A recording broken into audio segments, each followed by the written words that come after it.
ಮಾರುಕಟ್ಟೆ ಫುಲ್ಲು ಗಲೀಜಿಸ್ಬಿಟ್ಟಾರೆ. ಸ್ವಲ್ಪ ಅಂಗಡಿಗಳೆಲ್ಲ ಖಾಲಿ ಆಗ್ಬಿಟ್ಟರೆ ಮೋರಿಗಳು ಎತ್ತೋದ್ರಿಂದ ಏನಕ್ಕೆ ಸ್ವಲ್ಪ ಒಂದು ನೀಟಾಗಿ ಐತೆ, ಪರವಾಗಿಲ್ಲ.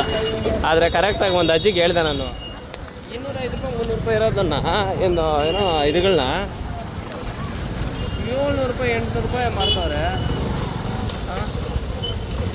700 800 ರೂಪಾಯಿ 900 ರೂಪಾಯಿ ಅಂತಾಳೆ. ಇದನ್ನು ಅಜ್ಜಿ ಬಂದು ಏನೋ ಒಂಬಾಳೆನ ಟ್ರಿಗರ್ ಆಗೋಯ್ತು ನನಗೆ. ಅದೇ ಹೇಳಿದೆ, ನಿಮ್ಮಂಥವ್ರಿಂದನೇ ಹೋಗ್ಬಿಟ್ಟು ಒಡೆದು ಸಾಯಿಸು, ದುಡ್ಡು ಕಿತ್ಕೊಳೋದು, ಕೊಲೆಗಳು ಮಾಡೋಗಳಾಗೋದು ಅಂತ ಉಗಿದುಬಿಟ್ಟು ಬಂದಿದ್ದೀನಿ.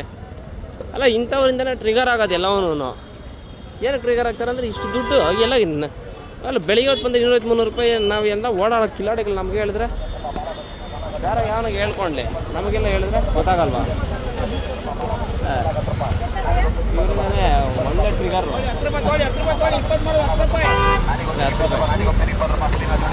ಟ್ರಿಗರ್ ಆಗ್ಬಿಟ್ಟು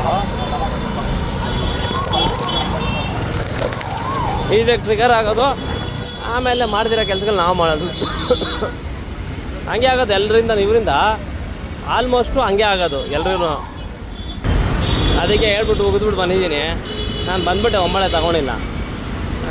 ಎಂಥ ಜನಗಳಂದರೆ ಇವರಿಂದನೇ ಎಲ್ಲ ಮೋಸ, ತೆಗೆ ವಂಚನೆ ಸ್ಟಾರ್ಟ್ ಆಗೋದು. ಎಲ್ಲಿ ರೇಟ್ಗಳು 1 ರೂಪಾಯಿನ 100 ರೂಪಾಯಿ ಮಾಡ್ತಾರೋ ಆವಾಗ ಅಷ್ಟು ದುಡ್ಡು ಸಾಲಲ್ಲ ಅಂತ ಹೇಳ್ಬಿಟ್ಟು ಎಲ್ಲರೂ ತಪ್ಪದಾರಿ ಇರ್ತಾರೆ. ನಾನು ದುಡ್ಡು ಮಾಡಬೇಕು, ಕೋಟಿ ಗಟ್ಟಲೆ ಎತ್ಕೊಂಬಂದಿಲ್ಲಿ ಬಿಸಾಕಬೇಕು ಅಂತಾರೆ. ಅದೇ ಮ್ಯಾಟ್ರು ಅಷ್ಟೇ.